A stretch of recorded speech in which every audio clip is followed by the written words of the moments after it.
overlooking the Bremer River. Technically this image is sound and having the sun in the centre works well. Apart from the sun, there is no strong centre of interest to attract my attention. Sunset at Kookaburra Park. Looks like the person raced out in the same night, got both pictures.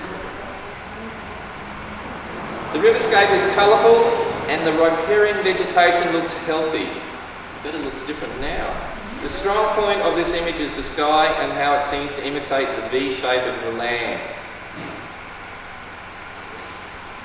So these are acceptances. Dawn freighter pushing up a storm. There was a lot happening in this scene. The freighters, the swirling waters and the rocks of the foreground, and of course, that amazing cloud. I'm not sure which should receive my attention. I think it would work that the aeroplane cloud, or is it a hammerhead, and that's all I got. Well, sort of chopped it off and on. Look, next picture. Flinders Peak. This photo has a painterly appeal to it. The foreground has no detail, which is okay, but it tends to block the eye from moving into the scene. The clouds are a strong point.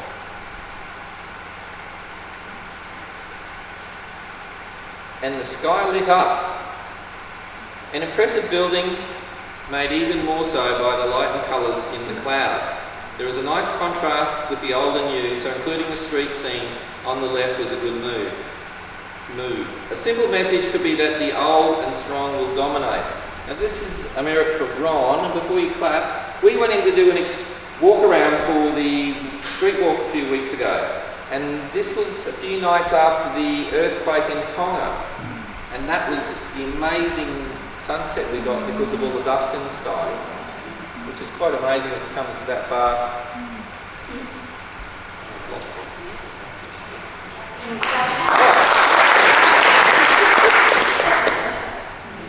Sorry. Okay, next picture. Seven Wheel Gone Mad. Not just mad, but wheelie mad. Crazy patterns and a mix of colours make this a delight for the eyes. Now those of you who came on, we did a trip up the river to the powerhouse last year, and I took that on the way home. So it's a merit for myself.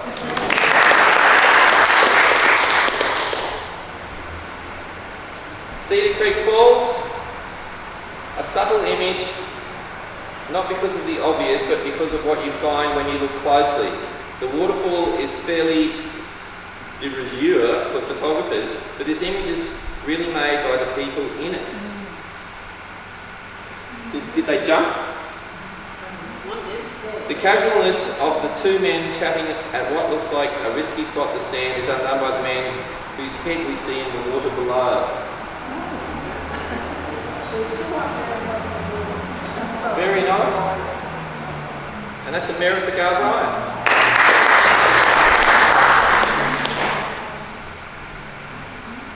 Karana Down Sunset number 2. Did we get a number 1? No. The sky certainly is the star here, and it's appropriate that you gave it the bulk of the image. The reflections in the river is a nice touch, and just enough dwellings are visible to break up some of the vegetation and add interest. And that's a merit for Howard Baker.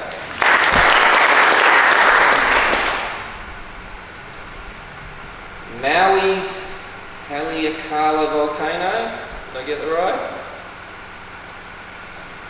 We tend to think of Hawaii as being green, but the volcanoes are still active. While the rich browns are attractive, they are a reminder that activity is still happening in this region, and Hawaii is literally getting bigger in area from volcanoes spurting their magma into the water. This area is probably partway through a few thousand years of growth. One day it will be green. Send me a photo when you get there. And that's a merit for Dennis Park.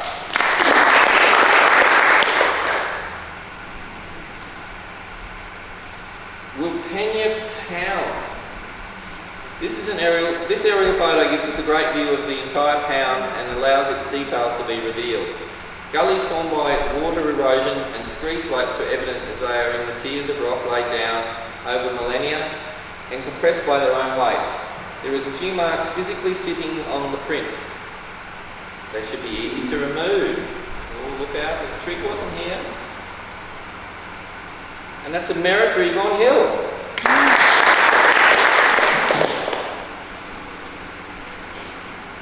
Lahousie Terraces. How is it? Lazouille. Lazouille. I'm not going there. It's easy to see why terrace farming is invaluable in areas like this. Without going into another geography lesson, suffice to say that the landscape helps determine the type of crop and how it is grown. If Van Gogh had painted this scene, it would be considered one of his more true-to-life paintings. A well-perceived view, and that's American Howard Baker.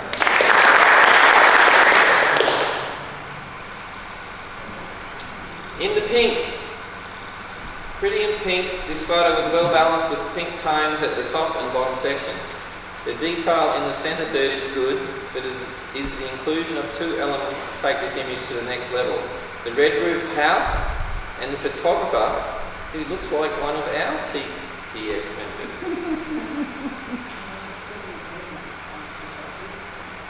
Is that someone else? It would have been a scenic rim member. Scenic rim? Okay. Okay. With that club as well, Maybe it's just a statue for a photographer. It's a merit for Gail Bryan.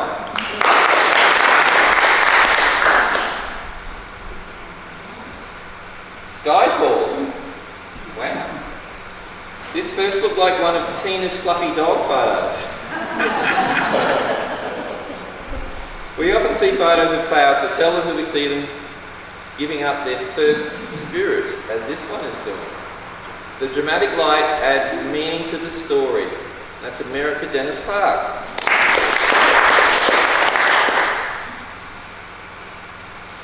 Dawn over rice fields.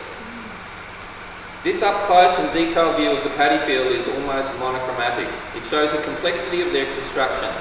The inclusion of the rice farmer gives us an indication of just how large the terraces are, as well as adding an important detail to the scene. And that's a merit for Sue Wilson.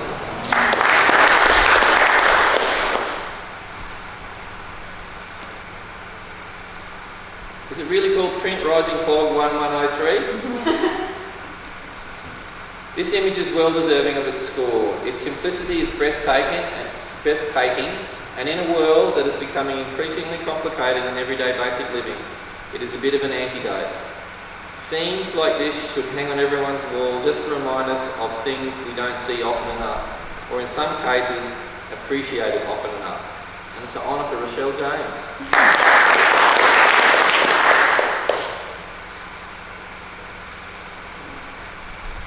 Mount Forbes. I would consider this the best print of the evening in terms of its quality.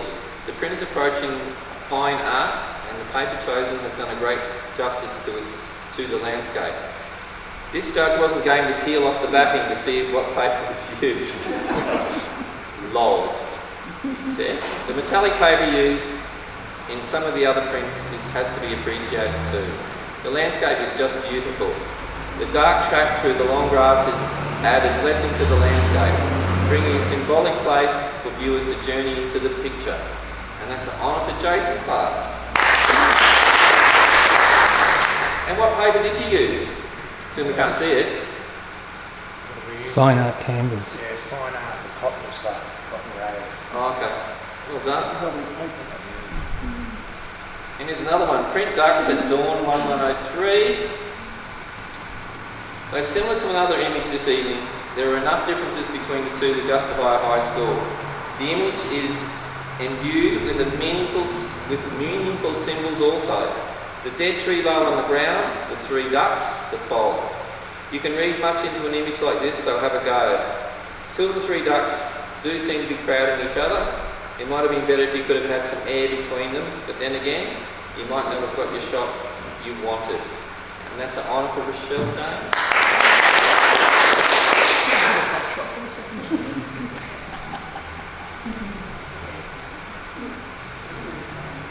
It's not Ipswich. It's not flooded. Very much like an earlier image of snow-covered trees, this image has the benefit of an interesting foreground of crystal clear water that creates an atmosphere of iciness. It was a good choice to use a glossy paper. And that's an honour for Sue Wilson. It's time.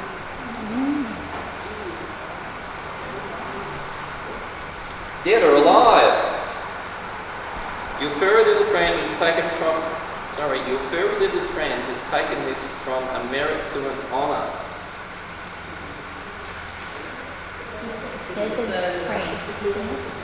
Furry little friend. It's not furry. Full marks to the author for seeing this and getting the shot at the right moment. Try looking at the image without the bird, it just doesn't seem to have the same impact, even though it is still a good photo. Now think about what area of the whole scene is taken up by the bird. That should tell you something about the power of something so small in an image. And that's an honour from Ron Miller.